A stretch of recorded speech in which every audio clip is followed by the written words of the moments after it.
கர்த்தர் நல்லவர். அங்கு நாமத்தினாலே உங்களை மனதார வாழ்த்தி வரவேற்கிறேன். Price the Lord.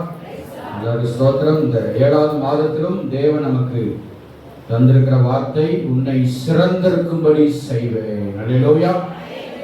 ஸ்தோத்திரம். கர்த்தர் நல்லவர். அதற்கு ஆதாரமாக நாம் வாசிக்க உபாகமத்தின் புத்தகம் 26ஆம் அதிகாரம் 18-19 வசனங்கள்.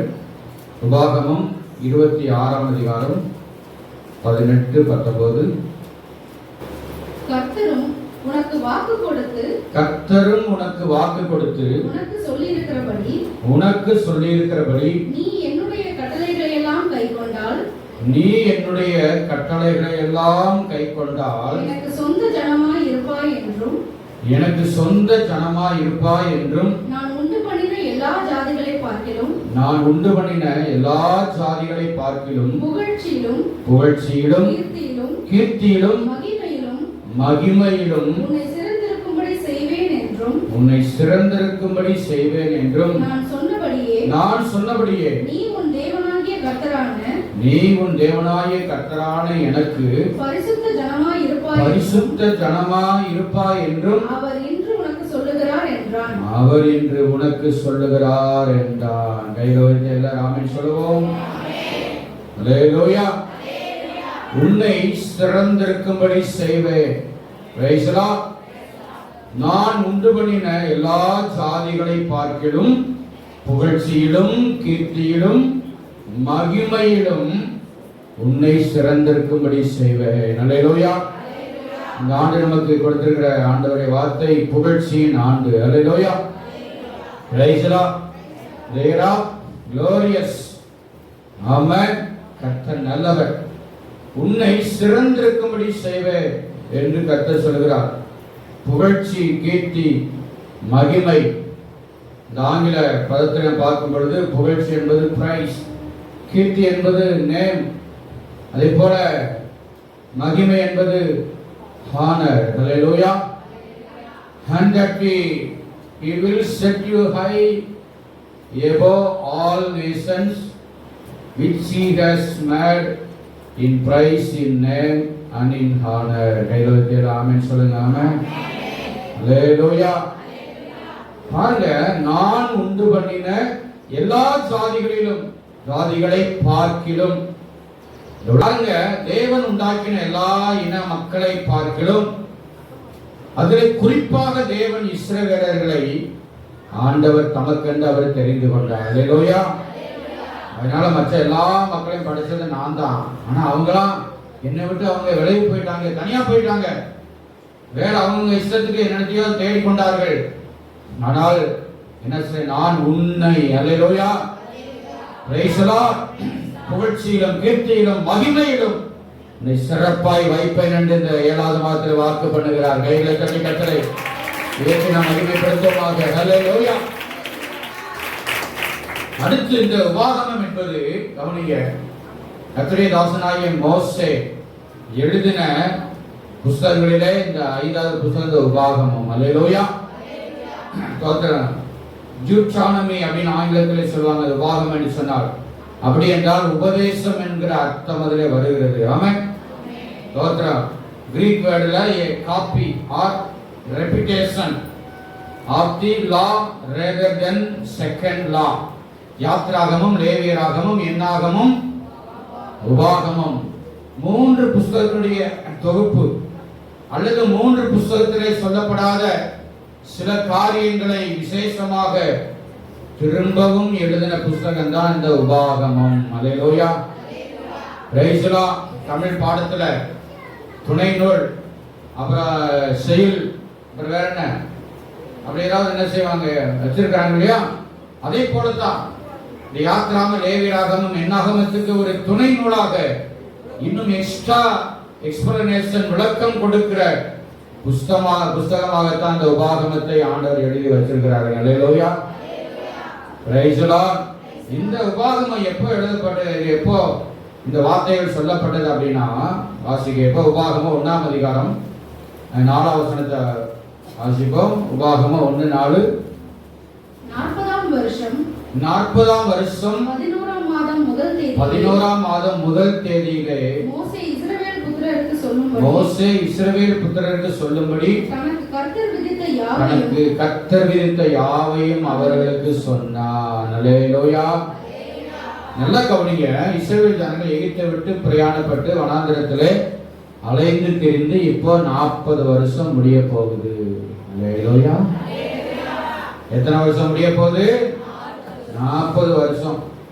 அப்ப எகிப்தை விட்டு வெளியே அவர்கள் வந்த உடனே வனாந்திரத்திலே, சீனாய் வனாந்திரத்திலே இருந்தப்பதான் யாத்ராகமம் 19-20 அதிகாரத்திலே அந்த மோசே சீனாய் மலையில போய் என்ன பண்ணார்? இரவும் பகல் 3 நாள் அங்க என்ன பண்ணார்? 40 நாள் ஜெபிக்கிறார். கர்த்தர் கட்டளைகளை கொடுத்தார். பல பிரமாணங்கள் எல்லாம் என்ன செய்தார்? கர்த்தர் கொடுத்தார். அல்லேலூயா. ஸ்தோத்திரம். கொடுத்தாலும் இந்த ஜனங்கள் என்ன செய்யல? ஆண்டவருக்கு கீழ்ப்படிந்து நடக்கல, முறுமுறுத்தாங்க, எதிர்த்து நின்றாங்க. அதனால ஆண்டவர் என்ன பண்ணாரு? 40 நாட்கள் கடக்க வேண்டிய அந்த கானான் பிரயாணத்தை 40 வருஷமா ஆக்கினார். 10 டைம்ஸ் அதை என்ன பண்ணாரு? சுத்த வச்சாரு. என்ன பண்ணாரு? என்ன பண்ண வச்சாரு? சுத்த வச்சாரு. செக்கு மாட்டை போல, செக்கு அதாவது எண்ணெய் ஆட்டுறதுக்கு அந்த காலத்துல அந்த என்ன செய்வாங்க? மாடுகளை தான் பயன்படுத்துவாங்க. எள்ளு, வேர்க்கடலை அப்படி இந்த மாதிரி ஆயில் தயாரிப்பதற்காக என்ன செய்வாங்க? உரல் மாதிரி இருக்கும், அந்த பெரிய உரல். அதில் 2 மாட்டை கட்டி என்ன செய்வாங்க? அப்படியே அது சுற்றி சுற்றி வந்துக்கிட்டே இருக்கும். அல்லேலூயா. ஆரம்பத்தில் அவங்க என்ன செய்வாங்க? அதை மக்களை என்ன செய்வாங்க? பயன்படுத்துவாங்க மாட்டை. கொஞ்ச நாள் கழிச்சு அதை அந்த இது முகத்தை மேலே வச்சு அதை அப்படின்னு சொன்னோடனே ஆட்டோமேட்டிக்காக என்ன செய்யும்? சொல்லுங்க, சுத்திக்கிட்டே இருக்கும். அல்லேலூயா. தானாகவே என்ன செய்யும்? சுத்திக்கிட்டே இருக்க செக்கு மாடை போல. அப்படிதான் 40 வருஷம் அவங்க சுத்தி சுத்தி வந்தாங்க. இப்போ யோர்தானை கடப்பதற்கு முன்பாக வந்து சேர்ந்திருக்கிறாங்க. இப்போ 40 வருஷம் ஆகிவிட்டது. அல்லேலூயா. வசனத்தை கவனிங்க. 40ஆம் வருஷம் 11ஆம் மாதம் முதல் தேதியிலே. அல்லேலூயா. அப்ப அந்த 40 வருஷம் முடிவதற்கு எவ்வளவு நாள் இருக்கு? சொல்லுங்க. 2 மாசம் தான். அல்லேலூயா. 2 மாசத்துல எங்க போயிடலாம்? கானானுக்குள்ளே பிரவேசித்திடலாம். அந்த கடைசி நேரத்துல தான் கவனிங்க. இந்த மோசே, இதுக்கு முன்னால நடந்த சம்பவங்களை நம்ம பார்க்கும் பொழுது கர்த்தர் மோசேயை பார்த்து சொன்னார், என் வார்த்தை நீ கீழ்ப்படியாம இருந்தனால கானானை நீ உள்ளே போக முடியாதுப்பா, கண்களாலே மாத்திரம் நீ பார்த்துக்க அப்படின்னு ஆண்டவர் சொல்லிட்டார். அப்ப அந்த வார்த்தையை ஆண்டவர் இப்படி சொல்லிட்ட உடனே இருந்தாலும் இந்த மோசேக்கு மனசு கேட்கல. அல்லேலூயா. 40 வருஷம் இந்த ஜனங்கள் படாத பாடுபட்டு வனாந்தரத்தில் வந்தாங்களே, 40 வருஷத்துக்கு முன்னாடி சொன்ன வார்த்தைகள் ஞாபகத்தில் வச்சிருக்காங்களா இல்லையோ தெரியல. அதனால திரும்பவும் இந்த தேவனுடைய வார்த்தைகளை சொல்லுவோம் என்று சொல்லி எழுதப்பட்ட வார்த்தைகள் தான் அந்த உபாகமத்தின் புஸ்தகங்கள். அல்லேலூயா. ஜாப சொல்லுங்க. அல்லேலூயா. நான் கானானுக்குள்ள போகாட்டி பரவாயில்ல, தேவன் சொன்ன அந்த வார்த்தையை இந்த ஜனங்கள் என்ன செய்யணும்? கைப்பற்றிக் கொள்ள வேண்டும், அதை பெற்றுக்கொள்ள வேண்டும் என்கிற அந்த மனசோடு எழுதப்பட்ட அந்த உபாகமத்தின் புஸ்தகம். அல்லேலூயா. சொல்லுங்க. அல்லேலூயா.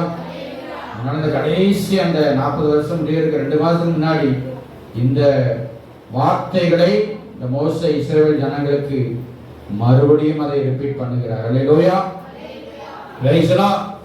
அப்போ உபாகமம் அப்படின்னா ரெபிடேஷன், திரும்பவும் அதை சொல்லுவது. ராமேஸ்வரங்களாம தோத்திர கர்த்தர் நல்லவர். அதன் அடிப்படையில் தான் அவர் சொல்லப்படுது.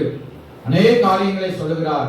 யாத்ராம, லேவியராம, என்னாகமத்திலே சொல்லப்படாத அநேக காரியங்களை இதில் எழுதி வைத்திருக்கிறார் இந்த மோசே. ராமேஸ்வரங்களாம அந்த வார்த்தையின் அடிப்படையில் தான் இந்த உபாகமம் 26ஆம் அதிகாரத்தில் சொல்றாரு, நான் உண்டு பண்ணின எல்லா சாதிகளை பார்க்கிறோம், நான் உன்னை சிறந்திருக்க பண்ணுவேன். அல்லேலூயா.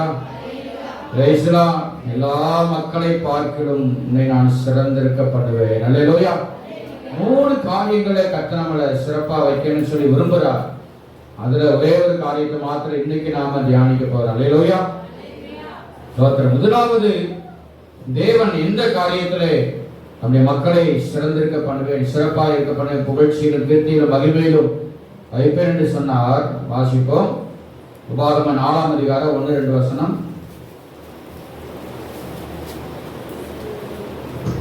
4ஆம் அதிகாரம் 1-2 வசனம். இஸ்ரவேலரே, இஸ்ரவேலரே, நீங்கள் நீங்கள் பிழைத்திருக்கும்படிக்கும் உங்கள் பிதாக்களின் தேவனாகிய கர்த்தர் உங்கள் பிதாக்களின் தேவனாகிய கர்த்தர் உங்களுக்கு கொடுக்கிற தேசத்தில் நீங்கள் பிரவேசித்து நீங்கள் பிரவேசித்து அதை சுதந்தரித்துக் அதை கொள்ளும்படி சுதந்தரித்துக் கொள்ளும்படிக்கும் நீங்கள் கைக்கொள்வதற்கு நான் உங்களுக்கு போதிக்கிற கட்டளைகளையும் நியாயங்களையும் கேளுங்கள். கட்டளைகளையும் நியாயங்களையும் கேளுங்கள். நான் உங்களுக்கு கற்பிக்கும் உங்கள் தேவனாகிய கர்த்தரின் கட்டளைகளை நீங்கள் கைக்கொள்ளும்படி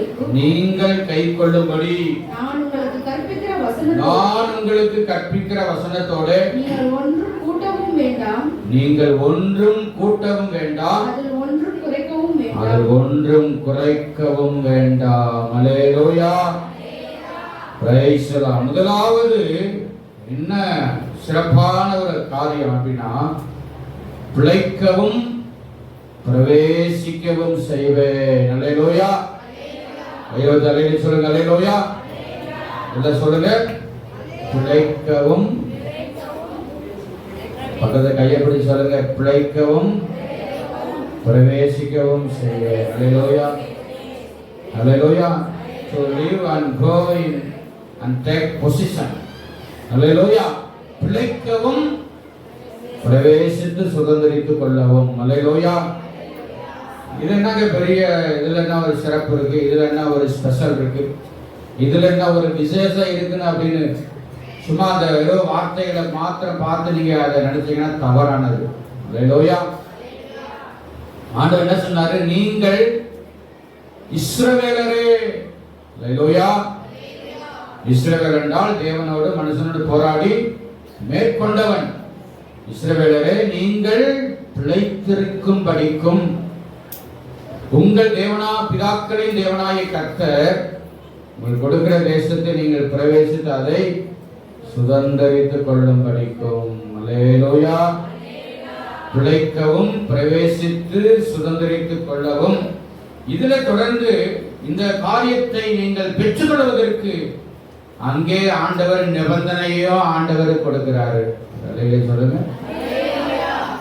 3 காரியத்தை தியானிக்க போறோம். 3 வாக்குத்தத்தத்தோட சிறந்திருக்க பண்ணுவேன் சொல்லப்படுகிற அந்த வார்த்தையோட ஆண்டவர் கண்டிஷன்ஸையும் ஆண்டவர் கொடுக்கிறாரு. அல்லேலூயா. கிறிஸ்தவ வாழ்க்கை என்பது கண்டிஷன் இல்லாத வாழ்க்கை கிடையாது. அல்லேலூயா. சட்டதிட்டங்களுக்கு, நியாயப்பிரமாணங்களுக்கு, வார்த்தைகளுக்கு நம்ம கீழ்ப்படிஞ்சு நடந்தாதான். அல்லேலூயா. Praise the Lord. இன்னைக்கு கிறிஸ்தவ வாழ்க்கை அதுதான், அதான் உண்மை, அதான் சத்தியம். Praise the Lord. அல்லேலூயா. அதான் ஆண்டவர் அதை சொல்லிட்டு சொல்றாரு, நீங்கள் கைக்கொள்வதற்கு நான் உங்களுக்கு போதிக்கிற கட்டளைகளையும் நியாயங்களையும் கேளுங்கள். அல்லேலூயா. இதை நீங்க கைக்கொள்ளணும். நான் சொன்னதை ஒரு வார்த்தை கூட கூட்டவும் கூடாது, குறைக்கவும் கூடாதுன்னு சொன்னார். அல்லேலூயா. பாருங்க, பிழைக்கவும் பிரவேசிக்கவும் செய்வேன். அல்லேலூயா. அதுதான் இஸ்ரவேலுக்கு கொடுத்ததான அந்த சிறப்பான ஆசீர்வாதம். அல்லேலூயா. அப்படியானால் எது பிழைக்க வேண்டும்? To live, we live and go in and take position. பிழைக்க வேண்டும். அல்லேலூயா. எதுங்க பிழைக்கணும்? பிழைத்தல் அப்படின்னா என்ன அர்த்தம்? ஆங்கிலத்தில் to live, வாழ்வதற்கு, அல்லது அந்த பிழைத்தல் அப்படிங்கிற வார்த்தை, பிழைத்தல் வேற, பிழைப்பு வேற. பிழைப்பு என்று சொன்னால் பிழப்பை தேடி, வேலையை தேடி ஒரு இடத்துல இருந்து ஒரு இடத்துக்கு போறதா என்னது பிழைப்பு அப்படின்னு சொல்றாங்க. அதாவது நம்முடைய கையின் பிரயாசத்துக்காக, இந்த தேவைகள் சந்திக்கப்படுவதற்காக. பிழைத்தல் என்று சொன்னால் பாதுகாக்கப்படுதல். ஒரு நிலையிலோயா. எது பாதுகாக்கப்பட வேண்டும்? பாதுகாப்பு சொல்றாரு. இன்னைக்கு நம்ம வாசித்த இந்த வேத பகுதியிலே 3 யோவான் 1-2 வசனத்தை வாசிக்கிறோம். 3 யோவான் 1-2. மூப்பனாகிய நான் சத்தியத்தின்படி நேசிக்கிற பிரியமான காயுவுக்கு எழுதுகிறதாவது, பிரியமானவனே, உன் ஆத்துமா வாழ்கிறது போல நீ எல்லாவற்றிலும் எல்லாவற்றிலும் வாழ்ந்து நீ எல்லாவற்றிலும் வாழ்ந்து சுகமாயிருக்கும்படி வேண்டுகிறேன். சுகமாயிருக்கும்படி வேண்டுகிறேன். கையில வச்சு அலையில சொல்லுங்க அல்லேலூயா. எதை பிழைக்க செய்து நம்மளை பிரவேசிக்க செய்து சுதந்திரிக்க செய்வார்னா நம்முடைய ஆத்துமாவை. அல்லேலூயா. Praise the Lord. உன் ஆத்துமா. யோவான் இந்த காவி என்றதான கணம் பொருந்திய ஒரு நபருக்கு இந்த வார்த்தையை எழுதுகிறாரு. Price the Lord. உன் ஆத்துமா வாழ்கிறது போல. அல்லேலூயா. ஆத்துமான எதுங்க? I pray that you may prosper in all things and be in health just as your soul prospers. அல்லேலூயா. ஆங்கிலத்தில் ரொம்ப நல்ல விளக்கமா கொடுக்கப்பட்டிருக்கிறது. Hallelujah. Praise the Lord. prosper என்றால் செழிப்பாக. அல்லேலூயா. நல்ல குளுமையாக. அல்லேலூயா. ஸ்தோத்திரம். வாழ்வது போல நமக்குள்ளே ஆண்டவர் விலையேற பெற்ற ஆத்துமாவை தேவன் உள்ள வச்சிருக்கிறாரு. அல்லேலூயா. மனுஷனுக்கு மட்டும்தான் என்ன இருக்குது? ஆத்துமா இருக்கு. மற்றதான மிருகங்கள், பறவைகள் எதுக்குமே என்ன கிடையாது? ஆத்துமா கிடையாது. ஆத்துமான என்னது?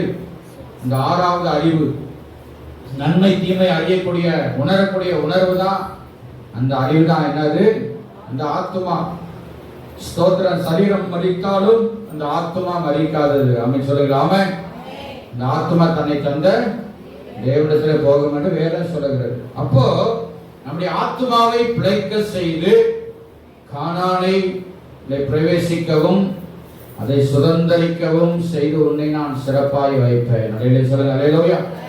நம்முடைய ஆத்துமாவை நாம கொஞ்சம் கவனிக்கணும். அலையிலே சொல்லுங்க அல்லேலூயா.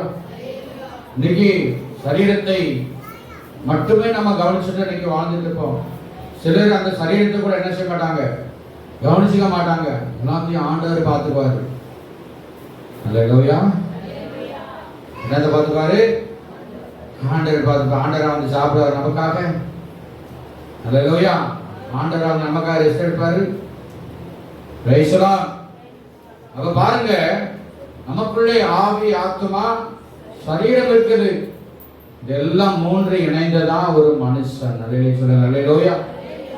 அந்த மூணையும் தனித்தனியா பிரிக்கவே முடியாதுங்க, முடியாது. அப்போ நம்முடைய ஆத்துமாவை ஆண்டவர் பிழைக்க செஞ்சு அதை அழியாமைக்குள்ளே போகாதபடிக்கு கர்த்தர் நம்மை பாதுகாப்பார். அல்லேலூயா. அப்ப இந்த ஆத்துமா பிழைக்கன்னு சொன்னா, இந்த ஆத்துமா பிழைக்க செய்வதற்கு ஒரு மூன்று ஏதுக்கள் நமக்கு தேவையா இருக்கிறது. அல்லேலூயா. முதலாவது தேவ வார்த்தை. எல்லாம் சொல்லுங்க. உபாகமம் 8ஆம் அதிகாரம் 1 முதல் 3 வசனங்களை வாசி கேட்போம். உபாகமம் 8 1 முதல் 3. பெருகி நீங்கள் பிழைத்து பெருகி கர்த்தர் உங்கள் பிதாக்களுக்கு ஆணையிட்டு கொடுத்து தேசத்திலே பிரவேசித்து அதை சுதந்தரிக்கும்படி நான் இன்று உங்களுக்கு விதிக்கிற எல்லா கட்டளைகளின்படி செய்ய சாவதானமாய் இருப்பீர்களாக. உன் தேவனாகிய கர்த்தர் சிறுமைப்படுத்தும்படிக்கும் தம்முடைய கட்டளைகளை நீ கைக்கொள்வாயோ கைக்கொள்ள மாட்டாயோ என்று அவர் உன்னை சோதித்து உன் இருதயத்தில் உள்ளதை நீ அறியும்படிக்கும் உன்னை இந்த 40 வருஷம் அளவும் வனாந்திரத்திலே நடத்தி வந்த எல்லா வழியையும் நினைப்பாயாக. அவர் உன்னை சிறுமைப்படுத்தி உன்னை பசியினால் வருத்தி மனுஷன் அப்பத்தினாலே மாத்திரமல்ல கர்த்தருடைய வாயிலிருந்து புறப்படுகிற ஒவ்வொரு வார்த்தையினாலும் பிழைப்பான் என்பதை உனக்கு உணர்த்தும்படிக்கு நீயும் உன் பிதாக்களும் அறியாதிருந்த மன்னாவினால் உன்னை போஷித்தார். கையில வச்சு அல்லேலூயா சத்தமா. அல்லேலூயா. நீங்கள் பிழைத்து. அல்லேலூயா. வார்த்தை பாருங்க, ஆண்டு திரும்ப ஞாபகப்படுத்துற. அல்லேலூயா. நீங்க பிழைக்கணும். உயிரோட வாழணும். அப்படி அந்த அர்த்தம் மட்டும் இல்ல, நம்முடைய ஆத்துமா பிழைக்கணும். அல்லேலூயா. நம்முடைய ஆத்துமா தப்பி பிழைக்கணும். எதுக்கு தப்பி பிழைக்கணும்? அழிவுக்கு, நரகத்துக்கு. அல்லேலூயா சொல்லுங்க. அல்லேலூயா. பாதாளத்திலிருந்து நம்முடைய ஆத்மா தப்பி பிழைக்க வேண்டும். அல்லேலூயா ஸ்தோத்திரம். பாருங்க, ஆண்டவர் என்ன சொல்றாரு? இந்த பசியினாலே சில நேரங்களை வருத்தினாரு. எதுக்கு ஆண்டவர் வருத்தினாரு? நீ முறுமுறுத்த, நீ எதிராய் பேசின, எழுமன அப்படின்னு சொல்லிட்டு சொல்றாரு. மனுஷன் அப்பத்தினாலே மாத்திரமல்ல, கர்த்தருடைய வாயிலிருந்து புறப்படுகிற ஒவ்வொரு வார்த்தையினாலும் பிழைப்பார். கைகளை தட்டி கர்த்தரை ஸ்தோத்திரம் பண்ணுமாக. அல்லேலூயா. மனுஷன் அப்பத்தினாலே மாத்திரம், அப்பனா என்ன அர்த்தம்? சரீர தேவையான ஆதாரம் தேவை. ஆமென் சொல்லுங்க. ஆமென். அதனால ஆத்மா வாழாது, செழிக்காது. நான் 3 பேரும் கரெக்டா சாப்பிடுறேன், என் ஆத்மா நல்லா செழிப்பா இருக்கும், பிழைக்கும் அப்படின்னா தவறு. சரீரம் பிழைப்பதற்கு ஆகார தண்ணீர் தேவை. ஆத்மா பிழைப்பதற்கு கர்த்தருடைய வாயிலிருந்து புறப்படுகிற வார்த்தை தேவை. அல்லேலூயா சொல்லுங்க. அல்லேலூயா. ஏன்னா தேவனுடைய வாயிலிருந்து புறப்படுகிற வார்த்தை நம்முடைய ஆவியை, நம்முடைய ஆத்மாவை அது உயிர்ப்பிக்கக்கூடிய வார்த்தை. கைவிட்டாமே சொல்லலாமே, அதுதான் தேவனுடைய வார்த்தை. அல்லேலூயா. கர்த்தரை துதிக்கும் பொழுது, ஜெபிக்கும் பொழுது, ஆராதிக்கும் பொழுது, ஒரு துக்க வீட்டிலேயோ அல்லது நல்ல விசேஷ வீட்டிலேயோ ஆலயத்திலேயோ எந்த இடத்திலேயோ கர்த்தருடைய ஆவியானவர் கர்த்தருடைய ஊழியக்காரர் மூலமாக இடைபெறுகிற வார்த்தை, ஒவ்வொரு வார்த்தையும் மனுஷனை பிழைக்க செய்யக்கூடியதா இருக்கிறது. அல்லேலூயா சொல்லுங்க. நிறைய பேர் சொல்லவே இல்லை. அல்லேலூயா. நம்முடைய ஆத்மாவை பிழைக்க செய்வது அவருடைய ஆண்டுடைய வார்த்தைங்க. மனுஷனுடைய வார்த்தை நம்முடைய ஆத்மாவை என்ன செய்யும்? வேதனைப்படுத்தும், காயப்படுத்தும், கஷ்டப்படுத்தும். இதுதான் மனுஷனுடைய வார்த்தை. சொல்லுங்களாம ஒருவேளை உங்களை மனுஷங்க மற்றவங்க காயப்படுத்தாம சொன்னா, நீங்க மற்றவங்களை நீங்க காயப்படுத்தாம வேதனைப்படுத்தாம இருக்கீங்களா என்பதை நீங்க என்ன செய்யணும்? உணர்ந்து செயல்படணும். சொல்லுங்க. ஏன்னா தேவனுடைய வார்த்தையில அவ்வளவு வல்லமை இருக்குது. ராமே சொல்லுங்க. ராமே ஸ்தோத்திரம். அப்போ கர்த்தர் நம்மோட பேசுற வார்த்தைக்கு, கர்த்தரை ஆராதிக்கும்படி ஆவியானவர் அந்த தீர்க்க தரிசனமாய் சில வார்த்தை நம்மோடு கூட இடைபெறார்.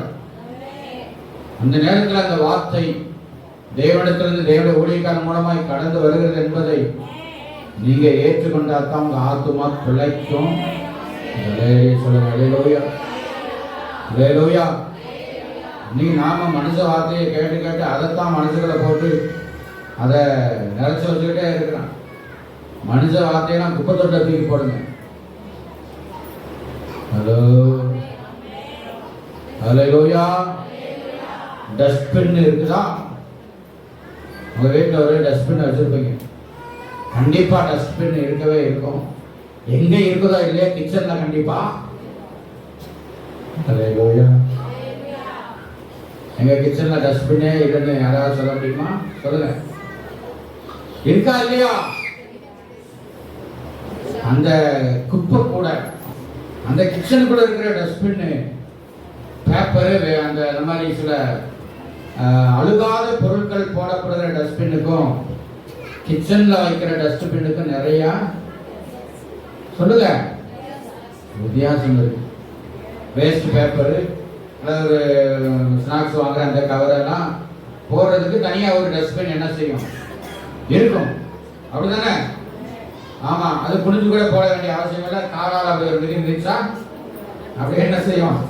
அது திறக்கும், அப்படியே அதை போட்டு போயிடுவோம். கிச்சன்ல வைக்கிற இதுக்கும் அப்படி வந்திருக்க என்னன்னு தெரியல. ரைஸ்லாம் அப்ப அந்த கிச்சன்ல வைக்கிற அந்த டஸ்ட்பின் எப்படி இருக்கும்? ரொம்ப கமன்னு இருக்கும். அதுல வேற 2 நாள் 3 நாள் குப்பையை போட்டு வச்சா அதுல எல்லா கழிவுலையும் சாப்பிட்ற கழிவு, கறி அலசி அதுல உள்ள கழிவு, மீன் கழிவு, எல்லா கழிவும் போட்டா அந்த நாத்தமே நாத்தம். உங்க வீட்டுக்கு மட்டும் இல்ல, உலகத்துக்கே என்ன செஞ்சிடும்? தெரிஞ்சு போயிடும். மனுஷ வார்த்தைகள் எல்லாம் அப்படிப்பட்ட டஸ்ட்பின்ல போட்டு தூக்கி போட்டுங்க தூரம். ஒரு அலையில சொல்லுங்க. அல்லேலூயா. மனுஷனுடைய வார்த்தை நம்முடைய ஆத்மாவை இன்னும் கஷ்டப்படுத்திட்டே இருக்கும், வேதனைப்படுத்திட்டே இருக்கும். ராமே சொல்லலாமே. ஆனால் கர்த்தருடைய வாயிலிருந்து புறப்படுகிற வார்த்தை நம்முடைய ஆத்மாவை இன்னும் பிழைக்க செஞ்சுக்கிட்டே இருக்குங்க. அல்லேலூயா. இன்னும் நம்மளை உயிர்ப்பித்து கொண்டே இருக்கும். அல்லேலூயா. ஆமென். அப்படியே கர்த்தருடைய வார்த்தையை நம்ம நல்லா கேட்கணும். அல்லேலூயா. காது கொடுத்து கேட்கணும். மனுஷ வார்த்தையை அப்படியே ஒட்டு கேட்க கூடாது. அந்த வார்த்தையை நம்ம ஆண்டுடைய வார்த்தை கேட்க கேட்க தான் நம்முடைய ஆத்மா செழிப்பா மாறிக்கிட்டே இருக்கும். அல்லேலூயா. உள்ளான மனுஷன் நல்ல தைரியமாயிட்டே இருப்பா. அல்லேலூயா. அந்த ஆத்மாவை பிழைக்க செஞ்சுதான் நான் உன்னை இந்த கானானுக்குள்ளே பிரவேசிக்க செய்வேன் என்று சொல்லுகிறார். அல்லேலூயா. வெறும் சரீர பிரகாரம் காரியத்தில் மட்டும் நான் நல்லா நீ கம்பா இருந்துட்டு அப்படியே அல்ல, அதுவும் தேவை. ஆனால் அதை விட மேலானது இந்த ஆத்மா செழிக்க வேண்டும், பிழைக்க வேண்டும். அல்லேலூயா. இரண்டாவது இந்த ஆத்மா ஸ்தோத்திரம் பிழைக்கிறதுக்கு பிரவேசிப்பு இருக்குது. முதலாவது தேவனுடைய வார்த்தை, இரண்டாவது மனம் திரும்புதல். அல்லேலூயா. வாசிக்கப்ப எசேக்கியேல் 18ஆம் அதிகாரம் 32ஆம் வசனம். எசேக்கியேல் 18:32. மனம் திரும்புங்கள், மனம் திரும்புங்கள், அப்பொழுது பிழைப்பீர்கள். அப்பொழுது பிழைப்பீர்கள். சாகிறவனுடைய சாவை, சாகிறவனுடைய சாவை நான் விரும்புகிறதில்லை, நான் விரும்புகிறது இல்லை என்று கர்த்தராகிய ஆண்டவர் சொல்லுகிறார். இந்த கர்த்தராகிய ஆண்டவர் சொல்கிறார். மனம் திரும்புங்கள், அப்பொழுது பிழைப்பீர்கள். சாகிறவனுடைய சாவை நான் விரும்புவது இல்லை என்று கர்த்தராகிய ஆண்டவர் சொல்லுகிறார். வேதத்தில் அல்லேலூயா சொல்லுங்க. அல்லேலூயா. ஒரு மனமா ஒரு அல்லேலூயா சொல்லுங்க. Price the Lord. ஸ்தோத்திரம். இரண்டாவது நம்முடைய ஆத்மா பிழைக்கிறதற்கு மனம் திரும்புதல் ரொம்ப அவசியம். என்ன திரும்புதல்? Repentance. For I have no pleasure in the death of one who dies, says the Lord God. Therefore turn and live. Hallelujah. உன்னுடைய ஆத்மா செழிப்பதற்கு, உன் ஆத்மா வாழ்வதற்கு ராமே சொல்லலாமே, மனம் திரும்புங்கள். அல்லேலூயா. அப்பொழுது பிழைப்பீர்கள். அப்பனா மனுஷனுக்கு சாவே வராதா? அந்த சரீர மரணத்தை சொல்லல, நம்ம சொல்லலாமே. சரீர மரணம் என்பது ஒருத்தங்க மறிச்சு சரீரம் அடக்கம் பண்ணப்படுறது. ஆத்ம மரணம் என்பது நரகத்திலே, பாதாளத்திலே. அந்த காரியத்தை தான் ஆண்டவருக்கு சொல்றார். அல்லேலூயா. சாகிறவனுடைய சாவை நான் விரும்புவதில்லை. அவன் மடிந்து எங்க போயிடக்கூடாது? எங்க போகக்கூடாது? நரகத்துக்கு போயிடக்கூடாது. நாமே சொல்லலாமே. மனம் திரும்புதல். அதான் யோவான் ஸ்நானகன் அவ்வளவு போல்டா தைரியமா வனாந்தரத்தில் போய் பிரசங்கம் பண்ணினார். மத்தேயு சுவிசேஷம் 3ஆம் அதிகாரம் 8 - 10 வரைக்கும். மத்தேயு சுவிசேஷம் 3ஆம் அதிகாரம். ஒருவேளை நாம தெரிஞ்ச வசனங்களா இருந்தாலும் தெரிகிறது முக்கியமல்ல, அதை செயல்படுத்துவதுதான் முக்கியமானது, பிரதானமானது. அல்லேலூயா. மத்தேயு 3ஆம் அதிகாரம் 8 - 10 வரைக்கும். மனம் திரும்புதலுக்கு ஏற்ற கனிகளை கொடுங்கள். ஆபிரகாம் எங்களுக்கு தகப்பன் என்று உங்களுக்குள்ளே சொல்லிக்கொள்ள நினையாதிருங்கள். தேவன் இந்த கல்லுகளினாலே ஆபிரகாமுக்கு பிள்ளைகளை உண்டு பண்ண வல்லவராய் இருக்கிறார் என்று உங்களுக்கு சொல்லுகிறேன். இப்பொழுதே கோடரியானது மரங்களின் வேரருகே வைத்திருக்கிறது. ஆகையால் நல்ல கனி கொடாத மரமெல்லாம் வெட்டுண்டு அக்கினியிலே போடப்படும். அல்லேலூயா. Praise the Lord. கவனிங்க, மனம் திரும்புதல் என்று சாதாரணமான காரியம் இல்லைங்க, அது கடினமானது.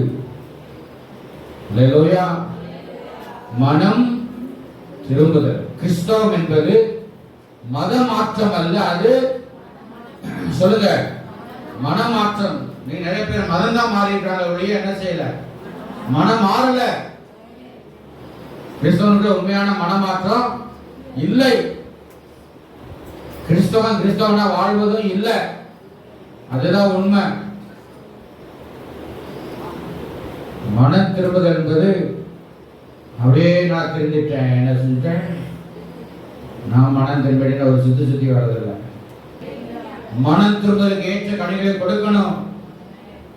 அப்போ மனம் திரும்புதலுக்கு ஏற்ற கனிகளை கொடுக்க விடாதபடிக்கு நமக்குள்ளே துர்க்குணங்கள், துர்க்கிரியைகள், துர் உபதேசங்கள், ஆமென், ஸ்தோத்திரம், துர் ஆலோசனைகள், துர் மனிதருடைய கிரியைகள் எல்லாவற்றுக்கும் நம்ம நீங்களாக்கி கவனமா இருக்கணும். வேதத்தில் ஆமென் சொல்லுங்களாம. துர்க்குணங்கள் என்ன குணம்? துர்க்குணம்னா என்னது? துர்நாற்றம். துர்ன்னு நிறைய வார்த்தைகள் இருக்கு. என்னது? துர்க்குணம், துர்நாற்றம், துர்க்கிரியைகள், துர் உபதேசம். வேற என்ன இருக்கு சொல்ல பார்க்கலாம். துர்செய்தி, பொய்யான செய்தி, துர் ஆலோசனைகள். மனுஷனுடைய துர் ஆலோசனையை நீ கேட்டீங்கன்னா மன திரும்புதல் உள்ளே இருக்கவே இருக்காது. ஆமென் சொல்லுங்க. கர்த்தர் நல்லவர். ஆவியானவர் பேசுற இந்த வார்த்தைகளுக்கு நாம் கீழ்ப்படிந்தே ஆகணும், செவிசாய்த்தே ஆக வேண்டும். நம்முடைய ஆத்மா பிழைக்கணும். மனம் திருமணம், திருக்கிரியான காரியங்கள் எல்லாத்துக்கும் நம்மை விளக்கி நம்மை பாதுகாப்போமாக. அல்லேலூயா. மனந்தங்களுக்கு ஏற்ற கனிகளை கொடுங்கள். இல்லைன்னு சொன்னால் நல்ல கனி கூடாத மரம் எல்லாம் வெட்டுண்டு எங்க போடப்படும்? நரகத்திலே தள்ளப்படும். அதை இந்த யோவான் ஸ்நானன் சொன்னா இயேசுநாதர் சொன்னாருங்க. அல்லேலூயா. நம்முடைய ஆத்மா பிழைக்கிறதுக்கு என்ன தேவை? மனம் திரும்புதல். அது ரொம்ப கடினமானது. ஆனா பிரயாசப்படணும். மனசை மாற்றுறதுக்கு நாம பிரயாசப்படணும். மனம் சீர்படுத்துவதற்கு நாம பிரயாசப்படணும். முதலாவது கர்த்தருடைய வார்த்தை, இரண்டாவது மனம் திரும்புதல், மூன்றாவது விசுவாசம். அல்லேலூயா. ரோமர் 1:17 வாசிப்போம். ரோமர் 1:17 இந்த காரியத்தை சொல்லி நாம் முடிப்போம். விசுவாசத்தினாலே நீதிமான் பிழைப்பான் என்று எழுதியிருக்கிறபடி விசுவாசத்தினால் உண்டாகும் தேவ நீதி விசுவாசத்திற்கென்று அந்த சுவிசேஷத்தினால் வெளிப்படுத்தப்படுகிறது. விசுவாசத்துக்கென்று அந்த சுவிசேஷத்தினாலே வெளிப்படுத்தப்படுகிறது. ஹல்லேலூயா. விசுவாசத்தினாலதான் நாம பிழைக்க முடியும். ஹல்லேலூயா. யாரு பிழைக்க முடியும்? நீதிமான். அல்லேலூயா. அப்போ நம்மளை பிழைக்க செய்வது மூன்றாவது என்னது? விசுவாசம். முதல் காரியம் சொல்லுங்க. முதல் காரியம் என்ன? தேவனுடைய வார்த்தை. இரண்டாவது சொல்லுங்க சத்தமா, மனம் திரும்புதல். மூணாவது விசுவாசம். விசுவாசத்தினால் நீதிமான் பிழைப்பான். இன்னும் 2 வசனத்தை வாசனை வழங்க சொல்றேன். கலாத்தியர் 3:11. கலாத்தியர் 3:11.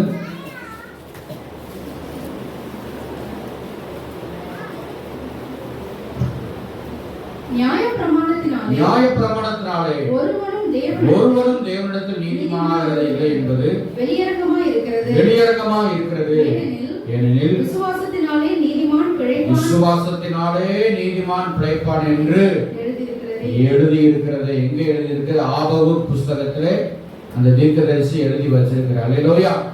அந்த வசனத்தை கூட அர்த்தம் இன்னும் கொஞ்சம் தெளிவா இருக்கும்னு நினைக்கிறேன். ஆபகுக் புஸ்தகம் 2ஆம் அதிகாரத்திலே ஆபகுக் 2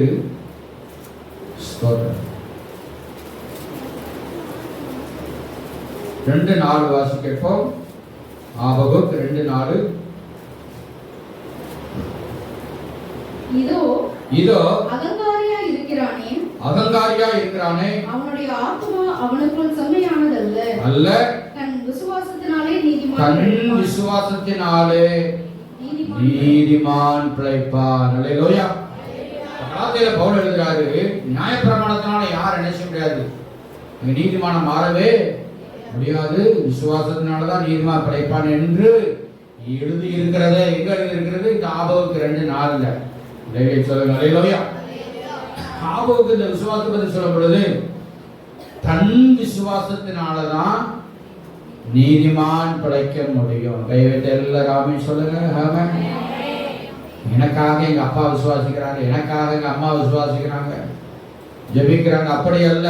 ஒவ்வொருத்தரும் தனிப்பட்ட முறையிலே, நீங்க சின்ன பிள்ளையா இருந்தாலும் சரி, வாலிபர்களா இருந்தாலும் சரி, பெரியவங்களா இருந்தாலும் சரி, உங்களுக்குள்ள இந்த தனிப்பட்ட விசுவாசம் இருந்தா தான் உங்க ஆத்மாவை ஆண்டவர் பிழைக்க செய்ய முடியும். சொல்லுங்க அல்லேலூயா. இதுதான் வேத வசனத்திலே உண்மை. அல்லேலூயா. நியாயப்பிரமாணம்லாம் அது ஒரு கடினமான காரியமாய் பழைய ஏற்பாட்டில் இருந்துச்சு.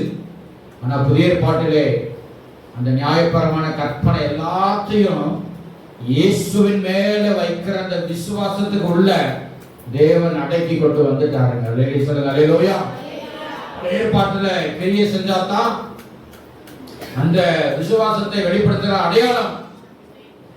ஆனா நல்லா கவனிங்க, இந்த படி செலுத்தணும் எல்லாம் அதெல்லாம் பண்ணணும் அப்படிங்கிற காரியம் புதிய ஏற்பாட்டுல அப்படி இல்லை. விசுவாசித்தார். அல்லேலூயா. இயேசுவை விசுவாசித்தார். அல்லேலூயா. அவருடைய மரணத்தை விசுவாசித்தார். அவருடைய உயிர்த்தெழுதலை விசுவாசித்தார். அல்லேலூயா. நாமும் என்ன செய்வோம்? பிழைத்திருப்போம். அல்லேலூயா. ஒரே வசனம் எபிரேயர் 10ஆம் அதிகாரம் 38ஆம் வசனம். எபிரேயர் 10:38. ஹல்லேலூயா. விசுவாசத்தினாலே நீதிமான் பிழைப்பான். விசுவாசத்தினாலே நீதிமான் பிழைப்பான். பின்வாங்கி போவானானால் அவன் மேல் என் ஆத்துமா பிரியமாய் இராது. அடுத்த வசனம், நாமோ கெட்டு போக வாங்குகிறவர்களா இராமல் ஆத்துமா ஈடேற விசுவாசிக்கிறவர்களா இருக்கிறோம். அல்லேலூயா. நல்லா கவனிங்க, பின்மாற்றம் நம்ம விசுவாசத்தை கெடுத்து போட்டோம். ராமன் சொல்லலாம பேக் ஸ்லைடிங் சொல்லுவாங்க. பின்மாற்றம், பின்வாங்கி போகுதல். இன்னைக்கு நிறைய விசுவாசத்துல ஆண்டுடைய காரியத்துல பின்வாங்கி போய் கிடக்குறாங்க. அவங்க மேல ஆண்டவர் பிரியமா இருக்கவே மாட்டார். ஆமென். ஸ்தோத்திரம். நம்முடைய ஆத்துமா ஈடேறுவதற்கு, நம்முடைய ஆத்துமா இன்னும் பலப்படுவதற்கு, இன்னும் ஆத்துமா இன்னும் கர்த்தருக்குள்ள வளருவதற்கு நாம விசுவாசத்துல வளவலாய் மாற வேண்டும். அல்லேலூயா. பிரைஸ்லாம். விசுவாசத்தினாலதான் நீதிமான் பிழைப்பான். அதனாலதான் ஆண்டவர் இந்த இஸ்ரவேலுக்கு சொன்னாரு, நீங்கள் பிழைத்திருக்கவும் நான் சொன்ன அந்த கானான் தேசத்திலே நீங்கள் பிரவேசித்து அதை சுதந்திரிப்பதற்கும் இந்த வார்த்தையை நான் உங்களுக்கு வாக்கு பண்ணி உங்களை சிறப்பாய் சிறந்திருக்க பண்ணுவேன் என்று கர்த்தர் வாக்கு பண்ணுகிறார். அல்லேலூயா. உங்களை பிழைக்க செய்கிறவர். அல்லேலூயா. பிரைஸ்லாம். உங்களை பிழைக்க செய்வது, சரீரத்தை பிழைக்க செய்வது, உணவு ஆகாரம் எல்லாமே தண்ணி எல்லாமே இருக்குதுங்க. உங்களுடைய ஆத்மாவை பிழைக்க செய்வது 3 காரியத்தை நம்ம மறந்துடக்கூடாது. அல்லேலூயா. முதலாவது தேவனுடைய வார்த்தை, இரண்டாவது மனம் திரும்புதல், மூன்றாவது விசுவாசம். எல்லாம் சத்தமா சொல்லுங்க ஒரு நிமிஷம். முதல்ல ஃபர்ஸ்ட் என்னது? தேவனுடைய வார்த்தை, மனம் திரும்புதல், விசுவாசம். Price the Lord. கர்த்தர் நல்லவர். அதனால நம்முடைய ஆத்மாவை குறித்து ரொம்ப அக்கறையுள்ளவர்களாய் நாம இருக்க வேண்டும். அல்லேலூயா. நம்முடைய ஆத்மாவை பிழைக்க செய்து நம்ம எல்லாவற்றையும் நம்மை கீர்த்தியோடு புகழ்ச்சியோடும் தேவனுடைய கணத்தோடு தேவன் நம்மை வைக்க, நம்முடைய ஆத்மா நல்லா இருந்தா தான் நம்ம வெளியிலேயே நம்ம நல்லா இருக்க முடியும். அல்லேலூயா. அதனால தமிழ்ல ஒரு பழமொழி சொல்லுவாங்க, அகத்தின் அழகு சொல்லுங்க முகத்துல தெரியும். உள்ளத்துக்குள்ள கஷ்டத்தோட வேதனையோட இருந்தீங்கன்னா, கஷ்டத்தோட இருந்தீங்கன்னா முகத்துல தெரியும். ரைசலாம். சோத்திரம். நேரங்களில் முகத்தை பார்த்து உடம்பு எவ்வளவு பலவீனமா இருக்கிற, சோர்வா இருக்கிற முகத்துல என்ன செய்ய சில நேரங்களில் தெரிஞ்சிடும். ஆமென். அதனால அருமையான தேவனுடைய பிள்ளைகளே, நம்முடைய ஆத்மாவை குறித்து ரொம்ப அக்கறையோட நம்ம வாழணும் ஒவ்வொரு நாளும். அல்லேலூயா. தேவனுடைய வாயிலிருந்து புறப்படுற வார்த்தைகளை நம்ம ரிசீவ் பண்ணிக்கிட்டே இருக்கணும். அல்லேலூயா. ஒவ்வொரு நாளும் மனம் திரும்புவதற்குள்ள நம்மளை ஒப்பு கொடுத்துக்கிட்டே இருக்கணுங்க. அல்லேலூயா. ஒவ்வொரு நாளும் நாம விசுவாசிக்கணும். அல்லேலூயா. விசுவாசம் விசுவாசம் விசுவாசத்துலதான் நம்மளுடைய ஆத்மாவை பிழைக்க செய்ய முடியும் என்பதை மறந்துடாதீங்க. அல்லேலூயா. அதனால முதலாவது பிழைக்கவும் பிரவேசிக்கவும் செய்ய அவர் தேவன் வல்லவராயிருக்கிறார். அல்லேலூயா. இந்த வார்த்தை கேட்கிற அன்பான தேவனுடைய பிள்ளைகளை, நீங்களும் கர்த்தருடைய வார்த்தையை பற்றிக் கொள்ளுங்கள். மனம் திரும்புதலை உறுதியாய் பற்றிக் கொள்ளுங்கள். விசுவாசத்தை உறுதியாய் பற்றிக் கொண்டிருங்கள். கர்த்தர் உங்களை எல்லாவற்றையும் பிழைக்க செய்வார். இந்த கானான் தேசத்தை சுதந்திரிக்க செய்ய அவர் வல்லவராய் இருக்கிறார். Price the Lord. தேவாதி தேவன் தாமே இந்த வார்த்தைப்படி கர்த்தர் ஒவ்வொருவரையும் ஆசீர்வதித்து கனப்படுத்துவராக. ஆமென். God bless you. Praise the Lord.